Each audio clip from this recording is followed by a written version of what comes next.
আইপিএলের এবারের আসরে চেন্নাই সুপার কিংসের দলে অভিষেক হয়েছিল মোস্তাফিজুর রহমানের। বাংলাদেশি এ বাঁহাতি কাটার মাস্টার আইপিএলে তার দারুণ পারফর্ম করে দেখিয়েছেন, কিন্তু বিসিবির জন্য মোস্তাফিজ শেষ পর্যন্ত চেন্নাইয়ের হয়ে খেলতে পারেননি। প্রয়োজন না থাকলেও তাকে জিম্বাবুয়ে সিরিজের জন্য দেশে ফিরিয়ে নিয়েছে বিসিবি।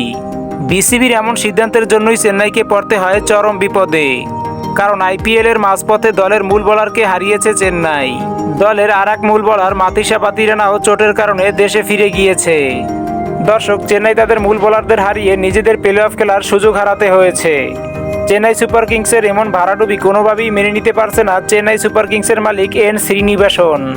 চেন্নাই সুপার কিংসের মালিক চলমান আইপিএলের ত্রুটি বিশ্লেষণ করে পরের বার চেন্নাই সুপার কিংসের দলে বেশ কিছু পরিবর্তন করতে যাচ্ছে। এন শ্রীনিবাসন চাচ্ছেন কিছু খেলোয়াড় পরিবর্তন করতে।